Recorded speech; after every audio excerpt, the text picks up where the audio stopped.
سید وزیر ته د زړه د کومې نه هرکلی وایم. ټول کسانو خپل مسلې د خپل تحصیلونو بیان کړلې، خو زه چونکې زما تعلق تحصیل پنډیالۍ سره دی او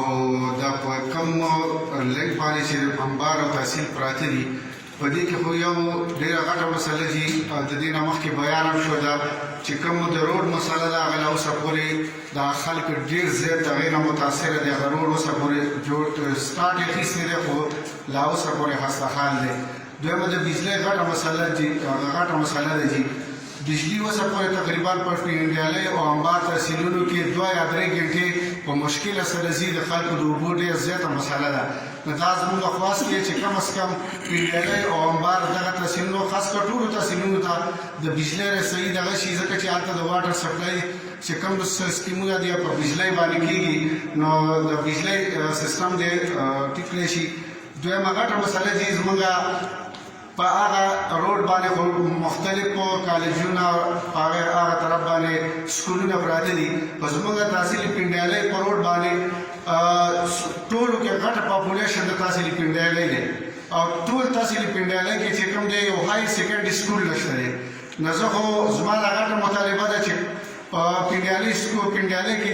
یو کالج خامخا جوړ کړی شي، ځکه چې د اکسس دا هغه ځای نه دلته ډېر زیات مشکل دی. یو انبار کې د های سیکنډري سکول جوړ کړی شي او هلته د انبار کې چې کومه دی هلته خو زه وایم د جیناپور سکول هم نشته دی، های سکول هم نشته. نو زه وایم که دې باندې تاسو لږ غور وکړو او دې باندې هم لږ فوکس وکړو، ځکه چې دا خلک ډېر زیات غریبانان هم دي او دې ځای ته د کمیونیکیشن د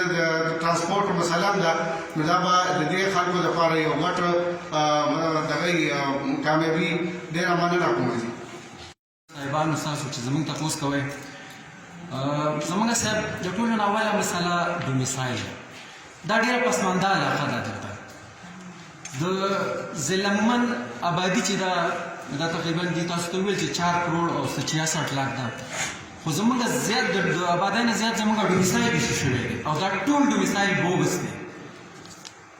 زما تدریس دا دی چې دا ډومیسایل چې دی دا د پاکستان بیورو آف سټیټسټک د ډیټا سره لینک شي او ډیجیټلی الاو شي دا ډومیسایل چې دی، یعنی ډیجیټل ډومیسایلونه ایشو شي. ځکه چې یو سړی زما د آبادۍ حصه نه جوړېږي،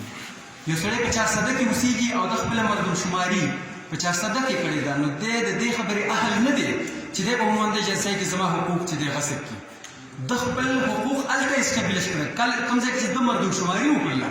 دا دی نو مغه ضلعې نه خپل حقوق غواړي. نو زما تجویز دا دی چې دا ډومیسایل دی د پاکستان بیورو آف سټیټسټک د ډیټا سره لینک کړی شي او په دې باندې دی چې دی هغه سړی د مومن ګڼلی شي، هغه سړی د ډومیسایل هولډر ګڼلی شي چې څوک فزیکلي په مومن د جنسۍ کې اوسېږي. نو هله به زموږ بچو ته به چې دی خپل حق میلاویږي، ورنه ټوله چارسدار تحبیل مردان دا ټول روان دي او مومن دي او دلته هغوی چې دی نوکرۍ مخلي او د میډیکل او د انجینرینګ او مختلف سیټونو هم د هغوی په حصه کې رسېږي. دویمه خبره زه دا کوم چې موږ ته هر کال چې دی 100 ارب روپۍ چې دی وفاقي حکومت راکوي او دغسې پروینشل ګورنمنټ هم په هغې کې خپل حصه اچوي، خو چې بیا موږ خبر شو نو په کال کې صرف 15 ارب روپۍ لیدلي، نو ټولې چې دی واپس لاړې شي ډیویزیبل پول ته لاړې شي او هغې باندې بیا زموږ رایټس هم ختم شي. نو زه دا مطالبه مې ده چې دا پیسې چې کومې راشي دا دې په صحیح طریقه باندې استعمال شي. که دغه شان دا واپس ځي راځي او بیا واپس ډیویزیبل پول ته ځي، نو بیا به دا مومن به څه کوي؟ دا ډیل به تاسو څنګه ترقي ورکوئ؟ تېر کال صرف په 95 ارب روپو کې 15 ارب روپۍ لګېدلي دي، نور ټولې واپس یې ډیویزیبل پول ته تللي دي او دا مې CW هم 2 ارب روپۍ واپس تللي دي. زموږ روډونه بغیر د هغه نه پراته دي، روډۍ مې شوي دي، کاڼي پې اچولي شوي دي او بچومن تارکول مې نه دي اچولي شوي، نو پیسې واپس څنګه لاړې؟ په دې باندې موږ ولګوئ که نه. دغه شان یو منصوبې دپاره تېر کال په نومبر کې موږ اپروول ورکړی دی، یو نوی روډ دی، یو برج دی د میاکلي د مومندونه او اصحاب بابا ته 8 کیلومیټر روډ دی، یو برج ارکابل ریور دی. هغې دپاره تېر کال موږ په خپل لاس باندې اپروول ورکړی دی، 60 لاک روپۍ د فیزیبیلیټي سټډي لپاره ورکړي دي. په هغه محکمې تر اوسه پورې چې دی هغې فیزیبیلیټي سټډي لپاره ټینډر نه دی کړی. نو دا خبرې ستاسو محیطه که ترقي کېږي نو داسې خو به نه کېږي چې دا فنډ استعمالېږي نه خلک محکمې چې دی دا ستاسو حکومت ناکامه کوي. محکمو کې چې دا افسران ناست دي دوی قصدن بدن دا هغه چې دی دا سیزونه ډیلې کوي او ستاسو حکومت ته نقصان رسوي دا ستاسو خلاف سازش دی ستاسو خلاف چې دی یو کاروایي روانه ده نو د خدای لپاره په دې باندې چې غور وکړئ غریب علاقې ته راغلې او زمونږ کوم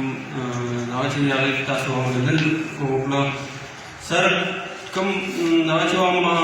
اقرار به لږ وویل او د ده نه یو خبره یا پاتې شوه یا په ذهن کې ورګرله کوم منډې چې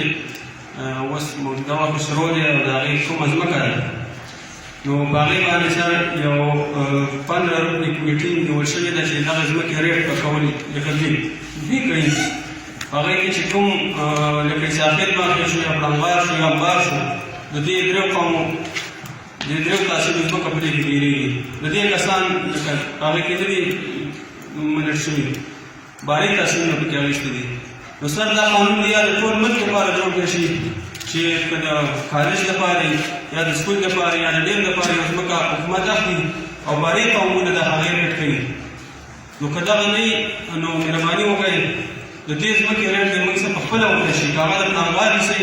یا د امبار سره یا د پنډرۍ ساحل ناحیې سره نو د دې مشرانو سره په خپله موږ سره کښېني او موږ سره یې په خپله ریټ وکړي دغه کمیټې موږ ته قابل قبول نه ده په دغه باندې قوم خفه دی مهرباني وکړئ د دغې ریټ موږ څخه په خپله وکړي